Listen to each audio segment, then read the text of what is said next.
Mom Week. I am Yay. so excited Yay. about this. Yay, moms. My friend, Dr. Darria Gillespie, is going to spend the week with us. Couldn't be more excited. We first met together when we both worked for ShareCare. And ShareCare is an awesome online platform for health. And Darria wrote to me and said, hey, I have a new book coming out February 19th. It's called Mom Hacks, 100 plus science-backed shortcuts to reclaim your body and your brain, raise awesome kids, and be unstoppable. I wish that was out 15 and a half years ago. Well, she's going to give you some tips to help you survive. So a little bit about Darria. She earned her medical degree from the University of Rochester School of Medicine. Her residency in emergency medicine, actually fairly rare for a woman, at Yale. Her MBA from Harvard Business School. After residency, she joined the faculty at Harvard Medical School, where she worked in the ER at Beth Israel Deaconess Medical Center in Boston. She's a practicing ER physician, currently works as a clinical assistant professor at the University of Tennessee School of Medicine. Formerly on the faculty at Harvard. She's on television a lot. She's a national spokesperson for the American College of Emergency Physicians. And she's passionate about teaching other people, especially moms, on how to be healthy. I have a question, Darria. Dr. Darria. Yes. You're a serious superstar out there. And how much of that prepared you for being a mom? How much of... Does anything, well, that's a really good question. Does anything really prepare you for being a mom? Except being a mom. Exactly. I think they say the only perfect parents are the ones who haven't had children yet. Right, exactly. Oh, I always say never trust a child psychiatrist who doesn't have children. Right. Who hasn't at least thought of throwing them out the window. Right. Now, if they actually threw them out the window, don't trust them either. There's boundaries there. There are boundaries. All right. So let's jump in and talk about what motherhood does to the brain. Oh, dear. Mm-hmm. Yes, absolutely. And both of you can speak to this, but I know all of us, when we have children, we feel differently, but it was really eye-opening to know our brains are changing. They're structurally and functionally changing, as you both well know. Yeah, I remember feeling like I had pregnancy dementia, but the problem was it didn't feel like it got better after I had the baby. So I mean, it was just, I used to like feel like I had it all together, and I had this really cool job, and all of a sudden I couldn't like just put it all. I just couldn't get it together in the mornings. I would lose my keys, and I'm just like running around. I felt flustered all the time. And so, what does progesterone do to the brain? Isn't that the big flood? You get this flood of progesterone during pregnancy, which, we often say is the brain's natural Valium. It sort of settles people down. Yeah, I don't like being settled down. You don't do well. I don't like when you're settled at down. all. I love this. I love this dynamic here. Yeah. But you're right. And that's, to take it back even just a step emotionally as to why I wrote the book, is I had this feeling, as you said, Daniel, I'm an ER doctor.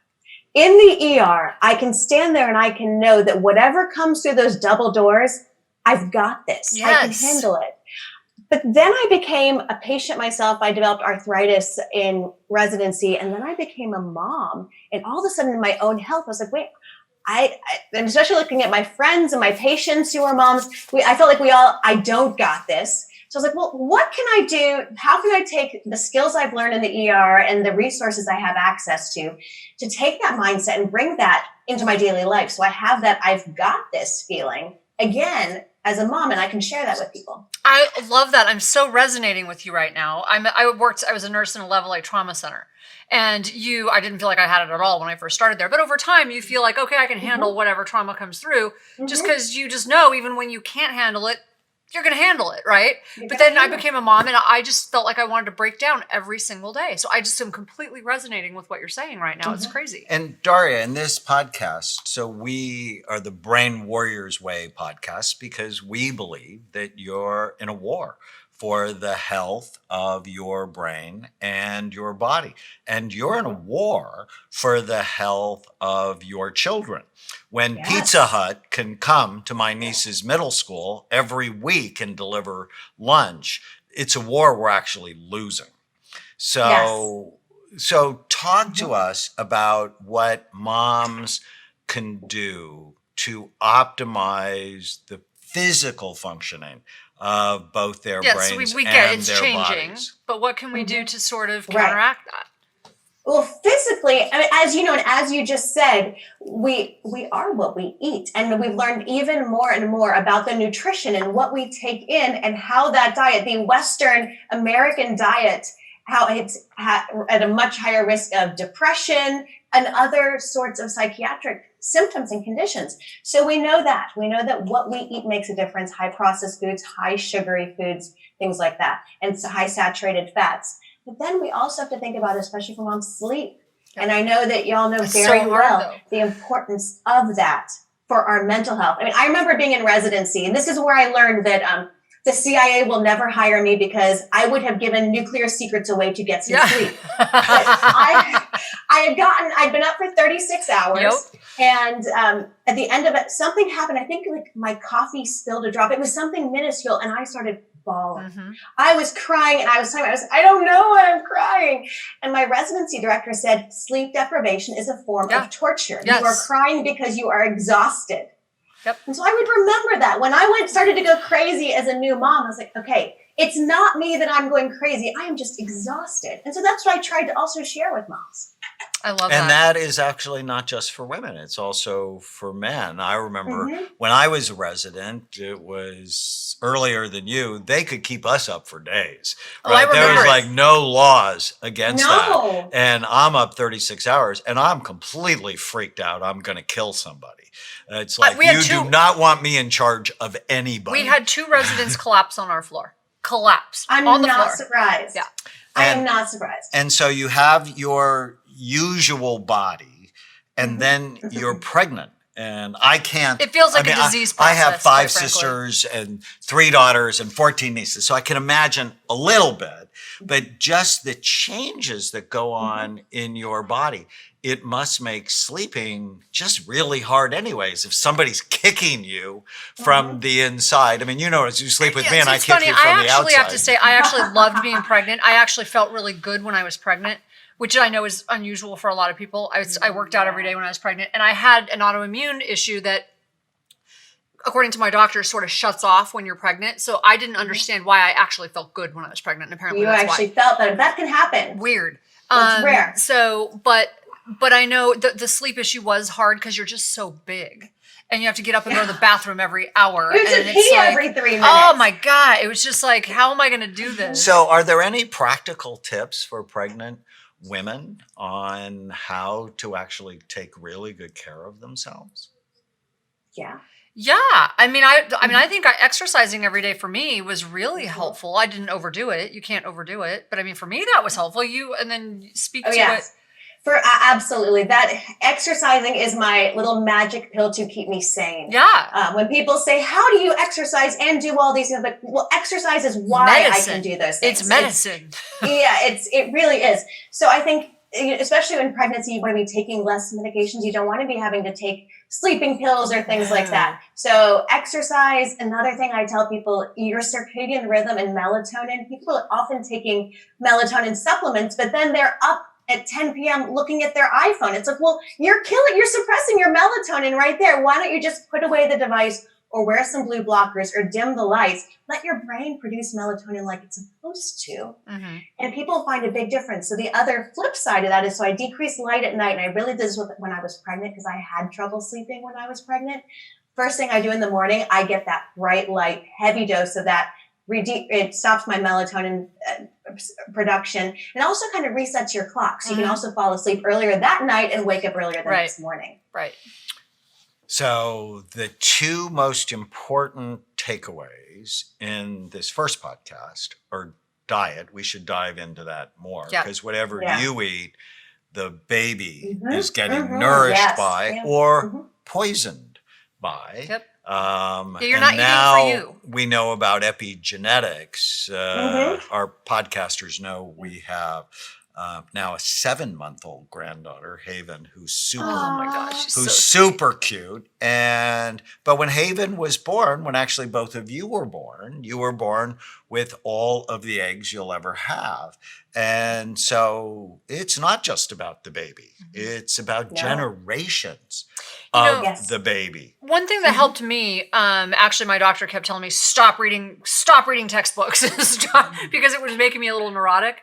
But understanding sort of the developmental process of what was going on inside my body, because for me, that really like nailed and solidified why I needed to eat certain things and take my vitamins, and why the nutrients were so important, because, you know, at this stage, you know, the brain is developing and this is happening. And that's why for me, it was so critical, because I'm like, oh, I'm not eating for me right now.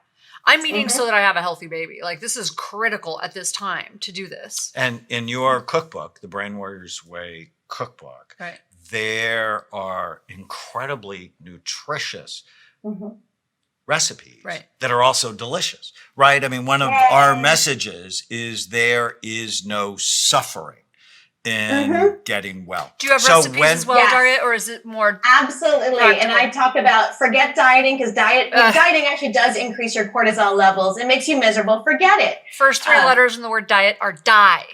Yes, exactly. So no, I really tell people I have a couple of favorite nutritional lifestyles: Mediterranean, Okinawan, vegan, and mix those up as you like it. Fat is good. Whole foods are good. You don't have to count calories and go crazy, and you can really enjoy it. So I have a bunch of recipes. Mine are things you can do in 7 minutes or less. So really easy ways, like 10 different ways to cook vegetables in there, from blanching to roasting. And some really easy things, like my favorite ways to make some salads, what I call my longevity salad, and other easy ways. So let's talk about practical things when we come back. So when we come back, we're going to stick with mothers and mom hacks. And what I would love for us to do is, what are the little tiny habits, the quick things you can do to be healthy? Stay with us. Love it.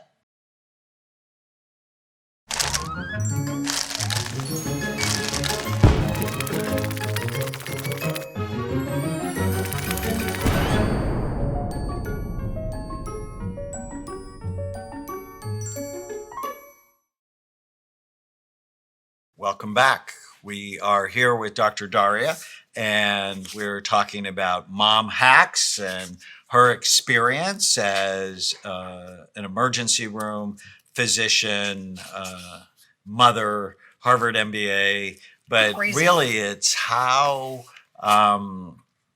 can you really be your best as a mom? Because, you know, I know this.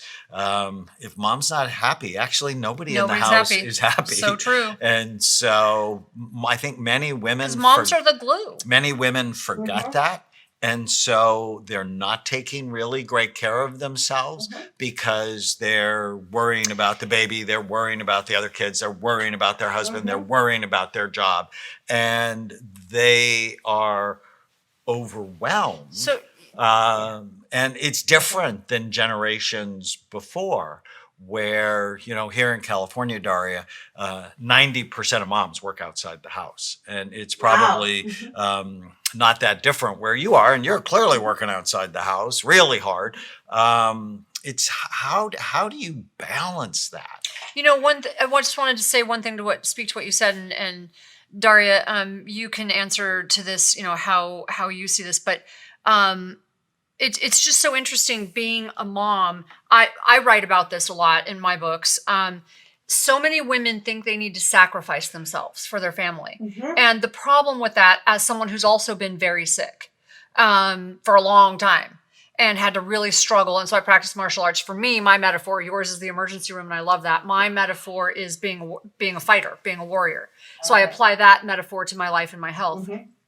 And so many women feel like they need to sacrifice that. But the problem with that is if you don't put your health first, just like as a doctor, if you're not well and focused and on your game when you walk in, you're going to make mistakes. You're not going to do well by your patients. So if I'm not well and healthy as a mom, then I'm doing a disservice to my family, and I'm not going to be here that long, or I'm not going to be my best, or I just can't offer who I am to my family. And so I had to flip that. And that wasn't an easy flip with my values, but I realized one day it's got to be my health over all. It has to be, or I can't do well by anyone.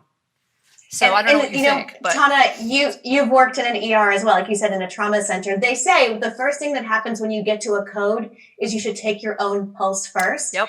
Now, when I had my kids, my thought was, how can I take it even further? Instead of putting me first and then having to worry about them, can I find shortcuts that kind of put us both first so we're both thriving together? Because that's eliminating one step. So I tried to find those things that would help. What are ways that you can exercise when you have the kids, or make healthy meals easier that you'll eat and your kids will eat? Yes. Sleep is the same way. I mean, I can focus on your sleep, but if I don't get baby sleeping, mama's not going to sleep. Right. So how do we focus on both of us together? I love that. I love that. Yeah. So I like that. So doing fun things with your kids. So let's talk about tiny habits. What are the quickest things moms can do to take care of themselves and their families? Yeah. What would you say? So many. Obviously, there's 110, and asking me for my favorites is like choosing a child, which hurts a little bit, but I'll do it for you guys. Yeah. So a couple things, and we've mentioned in the last segment that bright light in the morning makes a big difference. Bright light for our kids children are even more susceptible to light. So when I see, I'm over at a friend's or family's house and they're giving a bath and the lights are all on and they're blaring, and then they wonder why their kids don't want to go to sleep. Melatonin of kids is dropped by 90% in one study after they were exposed to bright light. So a lot of things, the same things for moms and dads. So that sleep routine you talk about for your kids, dim the lights, bath, read, milk, bed, brush teeth, bed. Parents need that too. And as you both know, you're both brain experts. We develop those routines and those habits in our brain. So if you start that bedtime routine for yourself as a mom, your brain knows, okay, time to start slowing down. Yeah. And so we talk a lot about how to create that sleep routine for your kiddos and for you. I love that. I know one of the things that I did, because I used to get up at 4:00 in the morning and go to the gym, and all of a sudden you have a baby. Well, that's not going to happen anymore, right? So I invested in creating a home gym for it didn't have to be super fancy, but what I did when I had my daughter, because it's hard when you have a baby to to carve out that time unless you're creative. I love what you said. So I see moms out with their jogging strollers, and that's awesome. For me, what I did is I created a corner I took my bonus room, turned it into a gym, and then I took a corner of it and made it just a super fun play area for her in the corner of now I had to listen to Barney while I worked out, but so what? I got to work out, right? I mean, you end up hating Barney when you're a mom. It just is the way it is. But I got to get my workout in. I got to be with her. We made it playful. She'd come over and work out with me. But it was just, you have to start thinking and being creative like that, right? So that was one of the things I did. Have you been reading my book? Did you read my book before I even I did not. No, I did not. I have, and our basement is an unfinished basement. I got the treadmill, but we don't have a full gym in there, but I have a little pen. Right. My brother once said, why do you put your child in jail? Right. We have a little hand-me-down play kitchen, and the children only get to play with that when mommy's working out. Right. Which buys me at least 7 minutes. Absolutely. So all those things can make it possible. Another thing I do with my daughter is I'll give her my iPhone, and I'll say, here's a timer, it's set for 5 minutes. I'll run for 5 minutes, then I'll play with you for 5 minutes. She's in control. And I sprint for 5 minutes. I sprint all out. Then I'm sweaty playing with her for 5 minutes. When the alarm goes off, I go back. So there's little things like that that can make it easier to fit it in. And I got my daughter a jump rope, and we would jump rope together. Hang on. So what you both just said is so important, because the research actually says burst training is more effective for you than long distance running. Right. And so It doesn't have to be a long time. It just needs to be an intense time. Right. Yes. And And there's exactly, even further on that, when they looked at studies, when they told some women just exercise for 7 to 10 minutes, and another group, they said, you got to exercise for 30 to 40 minutes. Right. The group in the 7 to 10 exercise total more minutes per week. So Because they're more there's a lot in the consistent. book about Yeah. finding that little small amount that you'll do More so you can get consistent. that success and check it off. I love that. And the one thing I love about that too is you're really killing two birds with one stone in a sense, because kids do what you do, not what you say. I really believe that. Mhm. So that consistency over time of spending that time with them and being an example is so important. You are modeling health or you're modeling illness. And you're Right. clearly I mean, very healthy. having grown up like seriously Roman Catholic, I, had to pass Guild 101 and advanced Guild. And so I never really liked to go there. But the fact is moms and dads, but more so moms, are modeling behaviors that your children end up picking up. And so by modeling exercise along with time, I always say, because I'm also a child psychiatrist, if you want to make your child a Republican, a Democrat, or anything you want, you have to be bonded with them. If you're bonded, which requires physical time and being a good listener, so you draw out who they are, they'll pick your values. But if you don't spend time with them and if you don't listen to them, they will actually pick the opposite values just because they're not connected. Right. Right. What do you think, That connection. Daria, about having your kids go in the kitchen with you and just kind of make a mess cooking with you? I think it's fantastic for a number of reasons. One, it's fun. And number two, studies have shown that when kids actually help prepare the meal, they actually eat more of it. So I'm all about using, and there's a lot of behavioral psychology in the book because I think it's fantastic. Some of it's a little evil that you can kind of manipulate I am your not whole above family bribery that way. at all. My kids are too young to watch this podcast, so I can say whatever I need to say right now. It's fine. But so, and giving them options. So she has the option of, do you want green beans, asparagus, or Right. broccoli as the vegetable tonight? Just And confuse them she a little. feels like Yeah. what? You kind of confuse them like they don't even realize that no is not an option. They're just going to pick one of the Exactly. three. Right. Exactly. They get to choose that. They have a salad. So I interviewed Dr. Tracy Mann, who has the book Secrets from the Eating Lab. It's a fascinating book. We talked about that veggie first philosophy. So as I'm fixing dinner, even if dinner's ready, I'll tell them dinner's not ready. Here's your salads. And I let them choose what's in the salad. And then they sit there like, I love I that. got my daughter eating cabbage that way because that was all I had one night. So I played it cool. I was like, sorry, here's some cabbage. It's delicious. She waited a minute, and you have to wait them out. You can't. They can sense fear, so you have to be cool. She started eating cabbage. That's actually a good tip. That's not one I've heard. Is to just like dinner's not ready yet and let the veggies kind of sit there for a minute. I like that. That's good. Yeah. Well, you also have some great dressings that you make that actually make it tasty. I'm like you. I'm super sneaky. I'm like, I would sneak it into her without her. I wouldn't let her see me making her smoothies in the morning. And, 'cause that's a great way to hide veggies. I mean, I was totally like manipulative and sneaky. Good. I love it. And I love the dressings because we didn't get into it, but there's so much hidden sugar and 74% of foods in the grocery have sugar added to them. No, we make ours. So yeah, same thing. It's so easy. It takes and 3 usually minutes. Tastes better. No, yes, it tastes better. Yeah. So All agreed. right. So we have sleep. We have exercise. We're talking about food. What about taking care of daddy? All right. Next book coming up, Dad Hacks. I love that. Because He gets lost dads sometimes. Yeah. often feel like left out. they've been sort of elbowed out, Yeah. which can cause all sorts of Sure. problems.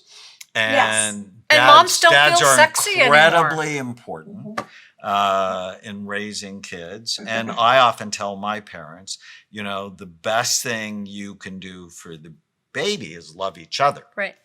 So do you address that at all in Mom Hacks? What do you do about dad? I think the role of the partner is so important for many reasons. One is letting them help.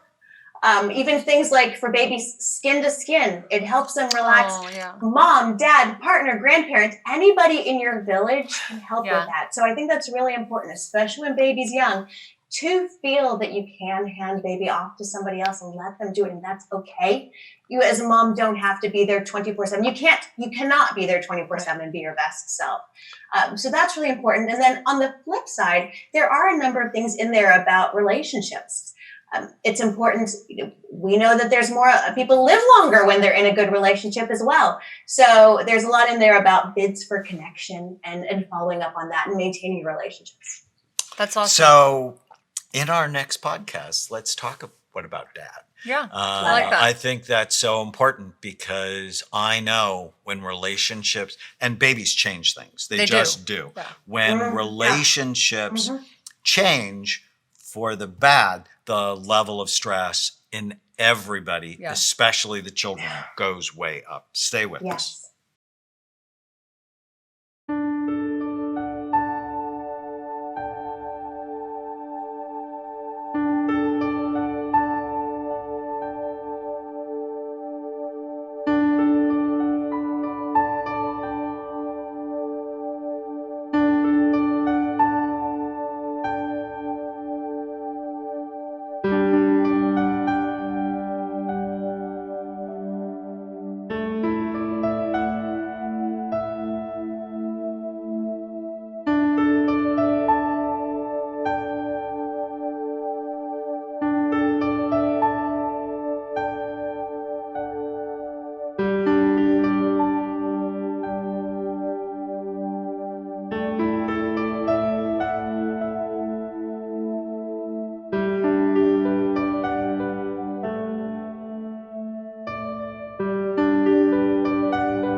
Welcome back. We are with Mom Week, and Dr. Darria, we found out, has a 5-year-old and a 2-year-old. And you look amazing. Like, seriously thank amazing.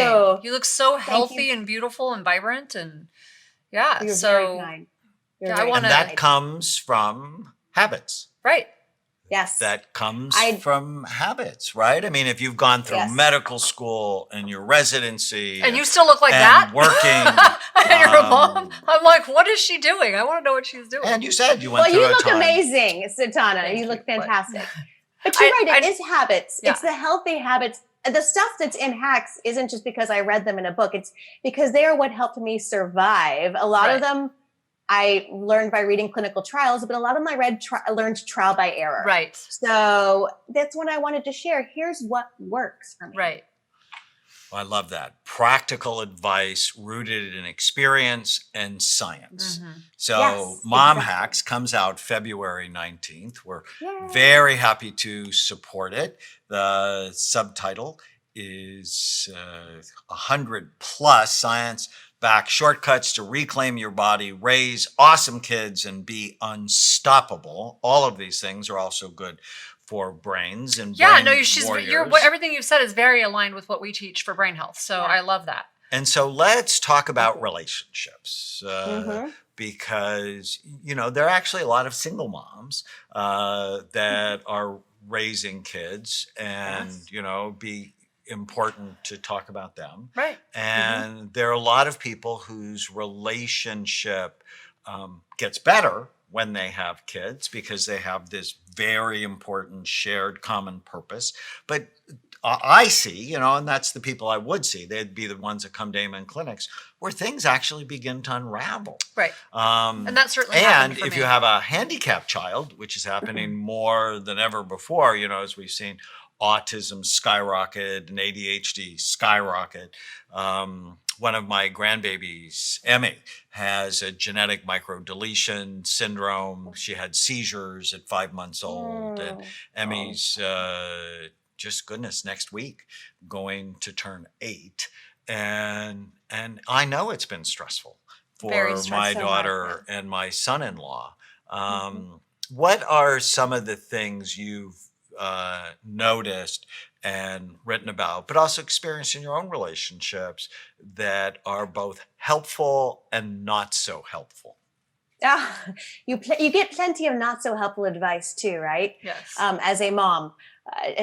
So there are days where as a mom, no matter what, that you have it all together. And then there are days that you just swear, like you think you're being punked in terms of everything falling apart. And you're like, true.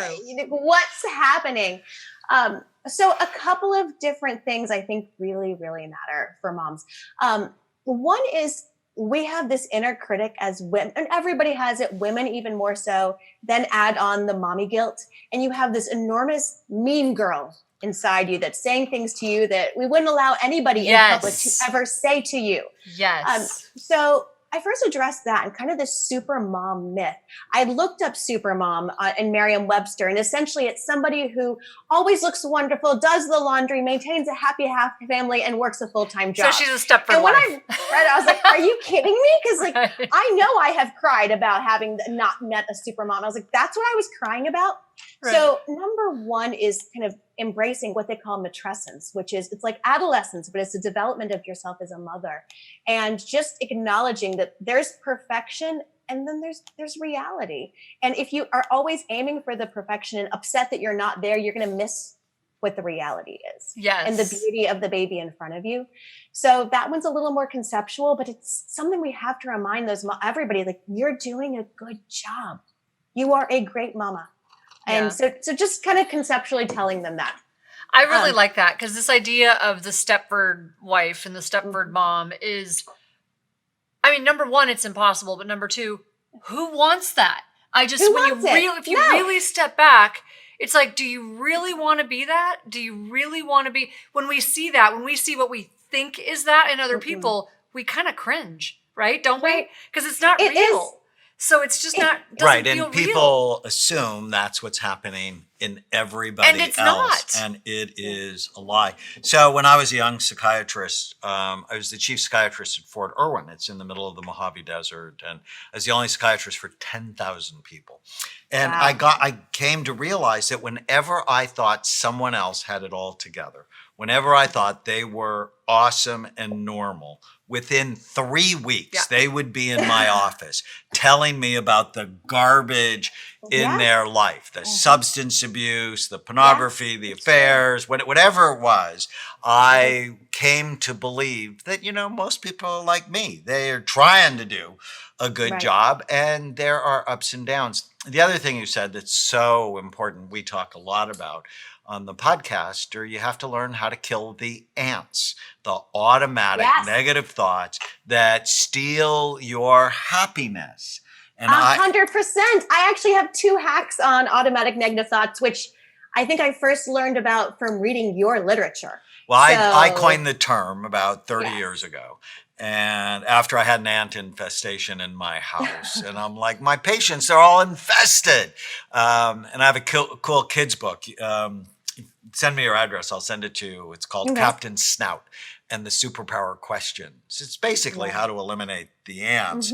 But because it's a skill that no one's been taught, you should have been taught this in 2nd grade, that moms need to know whenever they feel sad or mad or nervous or out of control, just start writing down what you're thinking and ask yourself if it's true.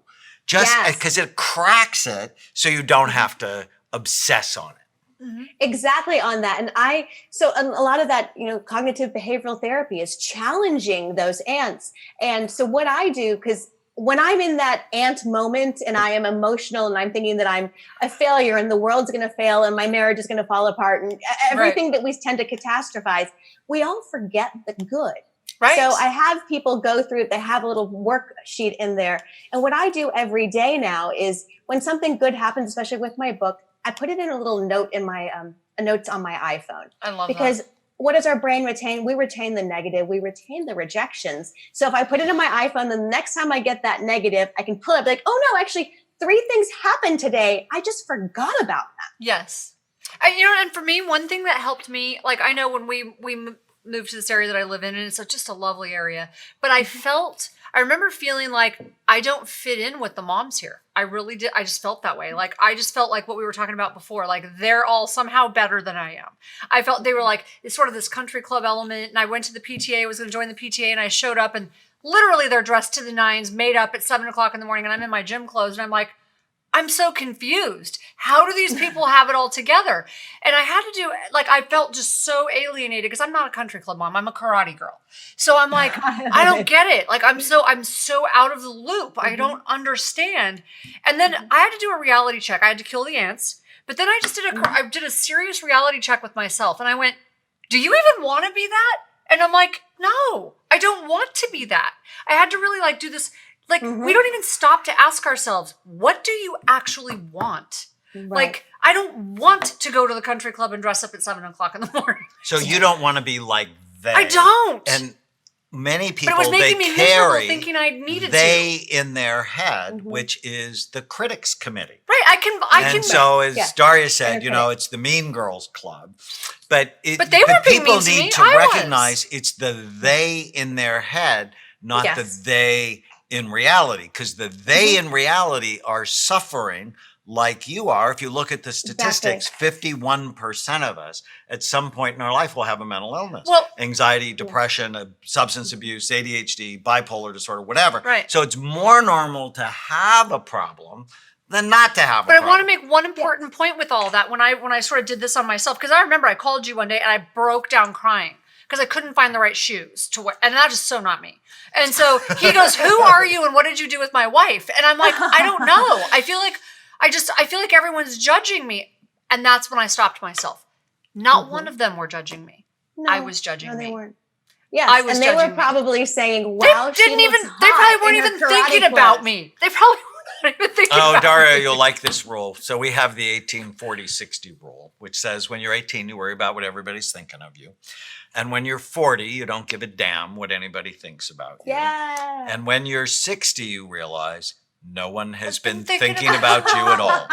People spend their days worrying and thinking about themselves, not you. Right. So just as you said, it's what do you think about you? What does my husband think about me? What do my kids think about me? And how am I managing the organization? Because women and I don't know, I'm going to probably sound sexist and get hate mail, but they're the CEOs of the house. Right. And I grew up, I'm one of 7 children. How my mother did that, God only knows. But and she did it well. She was clearly the CEO at home and organized and amazing. And yes, she had periods when she'd break down and cry or she'd throw something at me. And Lord knows I deserved it. You probably deserved it. He did. Yes, he did. I've heard the stories. And it's not sexist. I mean, studies show that even when a woman works outside the home, the chances are greatest she is also bearing the majority of the home load as well. I mean, we all do that. Right. And so that was also the point of hacks. Like, moms don't even have time. Like, I don't get to go pee by myself. Right. No, you don't. That doesn't happen. So how do I'm not the only one. You're not the only one. How do I give them a system of hacks, some of which are just super actionable and tactile, like kind of rearranging things in your house. Others are really conceptual, like we're talking about in this last podcast. The goal being, if you just open it up, read one hack, you will feel better, because that's all moms. So you can do a hack a day, and then within 3 months, you've transformed your life. All right, stay with us. I have to say one thing. I feel so much better knowing that someone like you, your education, your level of sophistication, who looks like you, has the same problems. You can't go pee by yourself. I just had to say that. Oh my God. Yes. And anybody who thinks it's perfect, go look at the video on my website. It looks perfect with my kids. That thing took 4 hours and I've never been so exhausted for one shot. Stay with us. We're going to talk about more that. This is so mom fun. hacks This is with actually Dr. Darria Gillespie. Stay with us.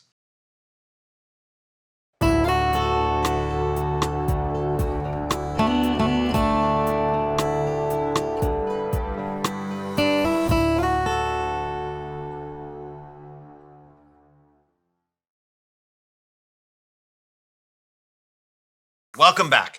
We are here with Dr. Darria Gillespie. We are talking about Mom Week, and this is the most fun I've had in a long time. So a lot of fun, and brain warriors need to take care of their moms. Yeah. So I want you all right now to text or email or Facebook your mother. And, she went through actually a fair amount of suffering for you, whether you're a boy or you're a girl. And I just want you to say thank you. Yeah.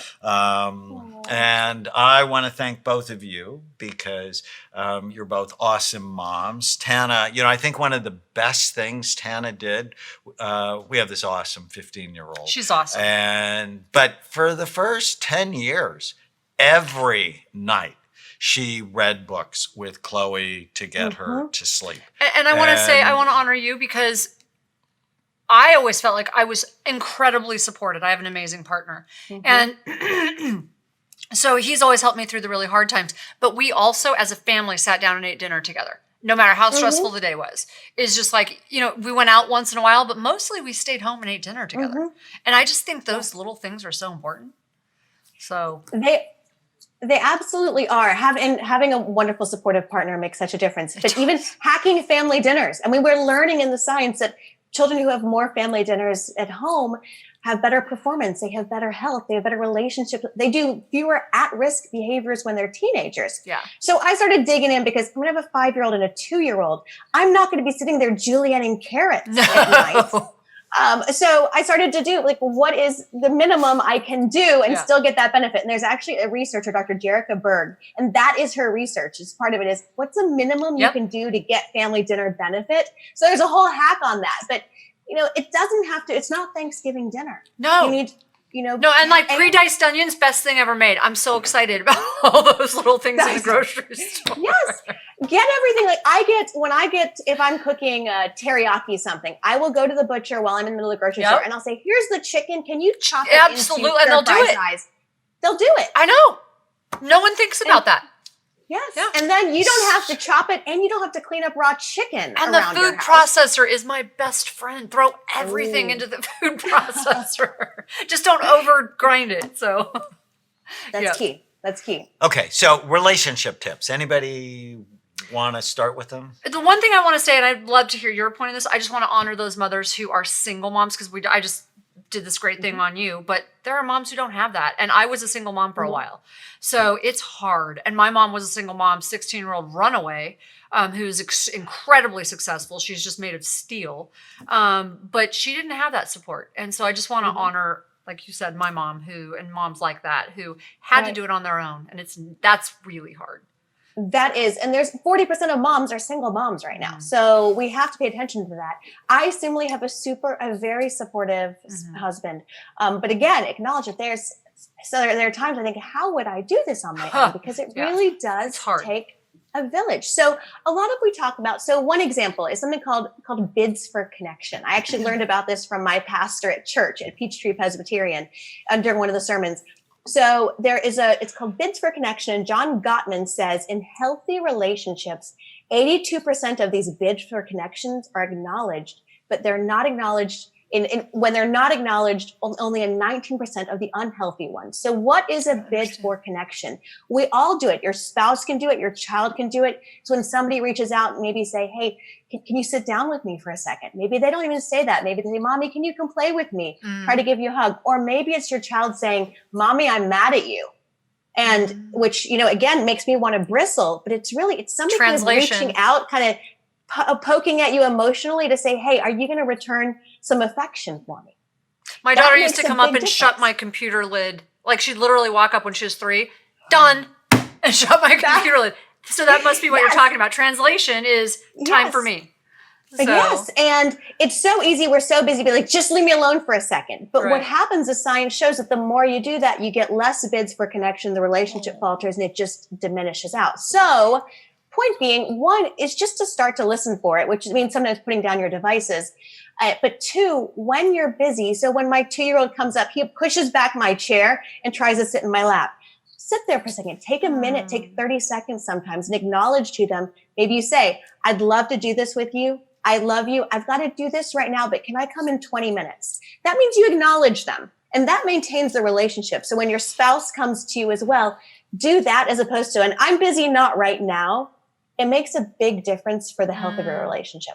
I love that. And I want to acknowledge something you said, because over time, I think we've all probably noticed this ourselves when we reach out to someone, if you feel rejected or you feel like, okay, well, that's just, you might even say to yourself, well, I love that person and that's just how they are.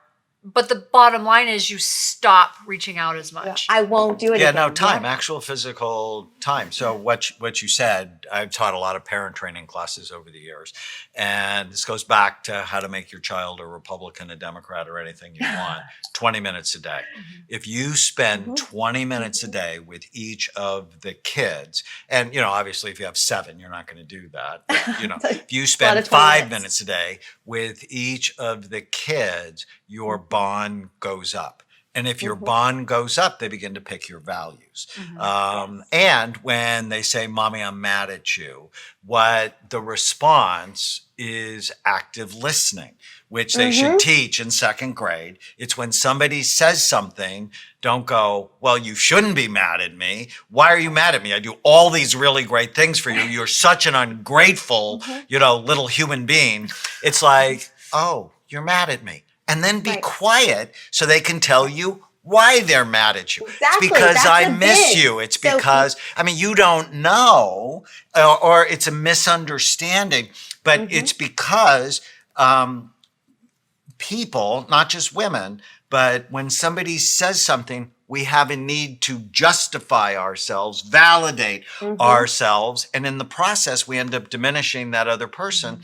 And it is not a bid for connection. It is now a bid for disconnection. Yeah. So repeat back what you hear, listen for the feelings behind what you're hearing, and stay with them. And ultimately, they will talk themselves through their own problem. Right. I know in my house, if we don't do that, which you've really helped me try and learn, and it's still sometimes hard, but especially with a teenager. But if you don't do it, it becomes a bid for power. It's a power struggle. So yes. And then you end up talking over each other, not because what's our biggest job? It's to raise competent humans. Independent. And you do that by teaching them to solve their own problems. When you solve all their problems, you are more stressed. And you're actually creating the situation where you're going to have to solve their problems when they're 35, which sort of sucks. Yeah. Which nobody wants. Nobody wants that at all. Yeah. And that's 100% true. And it's about building that one little thing really made a difference for me. So that when my daughter does say something to me like that, I don't bristle. I can instead turn around and listen. Bid for connection. I really like that. So when they come up and they say something like that, start listening for the bid. Yeah, listen to it for your poor spouse. So I think Chloe does that actually a lot. You may tend to ignore. Yeah, Chloe will just literally, she's 15. She'll come up and climb in my lap if she wants attention. So, yeah, no, she's clear when she wants something. You don't hug me enough. Okay. I hug her probably 4 times a day, 5 times a day. You don't hug me enough anymore. Come and give me a hug. I love it. Yeah. I hope my children are saying the same thing. I'll hug them all day. I'll just go with them to high school, hugging them. Is that weird? Not weird, right? It's weird. It's weird. No, my daughter still holds my hand. So, yeah. All right. Other things. We have about 5 minutes left. This has been such a joy with you. So fun. So a couple of other things. So I don't know. I'm sure you got this, Tana. People here, you're riding the baby through the buggy through the grocery store. The baby's screaming. He probably grabbed a thing of flour, threw it on the ground. You have flour in your eyebrows. And then somebody comes up to you and says, make sure you enjoy this time. Yes. And all you the time. you want to take the flower and throw it at them, or they say he'll be in college before you know it, and now you want to cry because you just think of your baby going. And you're like, this is awful. Right. So that had always kind of made me a little crazy. And so I started researching, and my kids and I had gone on a hike one day, and it was kind of in the fall. So in Tennessee, that means there were spiders. So I was walking through, I was looking for snakes. I was looking for poison ivy. I was carrying a stick, swatting spiders. We were 3/4 of the way through when I realized I didn't look up. Like, I literally did not see the forest for the trees. And I realized that is more, when people say enjoy this time, they may not realize it. This is what I choose to believe that they mean, is just being present. So you still have the poison ivy and the snakes and the dirty blow up diapers and tantrums, but you also have the blue sky and the trees and the beautiful moments. Yes. And just trying to make sure I remember those. So I jot them down on my phone, those really precious moments. It's so true. And I have to tell you, it really does go that fast. My daughter's 15 don't and say a half. That. Oh no. I'm telling you, I'm not handling it well. This is one of the few times that, besides when she was 5 and I was struggling, I'm not handling this well. And she's a good kid. She's becoming independent, ready to drive. And I just suddenly, and she's got a boyfriend and she's starting to think for herself. And I raised a daughter to be strong, independent, think for herself. And now that she's doing it, I'm like, huh. I'm like, no, stop. Like, I don't like it because she's starting to go away from me. We're going to do Teen Week next. Goes way too fast. Since we did Mom Week. What are some final thoughts that you want to share with our Brain Warriors Way group? You know, I think the reason I did this and I wrote this book was I felt that a lot of moms, all of us, including myself, had a lot of angst. We were very stressful, really stressed out, and we're being told these really confusing messages that at times were really judgmental as well. So I wanted to dig through the science, say, what did moms need? How can I package it in a way that's very small, very digestible? Because the way we're being told that we have to feel as moms is not what I think is real. And I think moms can follow these hacks, have that I've got this, and really enjoy motherhood a lot more and feel a lot more in control of their own and their children's health. I love that. And you said something earlier that I just want to sort of recap, because for me, this was really important. When you feel like you don't got this, you still got this. And you need to figure out, like, think about the things that you are doing that are right, because that's just critical. You know, one thing you always say that I think is so helpful, Tana, is does this moment have eternal value? Yeah. So that you know that this is going to pass. And am I going to act in a way that I'll be proud of and will be helpful or not? All right, we have to stop. We have been with Dr. Darria Gillespie, her new book, Mom Hacks, 100+ science-backed shortcuts to reclaim your body, raise awesome kids, and be unstoppable. Pick it up now. You've been awesome. That was so much fun. Thank you so much. Thank you. It's a pleasure. If you're interested in coming to the Amen Clinics, use the code podcast10 to get a 10% discount on a full evaluation. Visit amenclinics.com. If you're enjoying our podcast, please don't forget to subscribe so you'll always know when there's a new episode.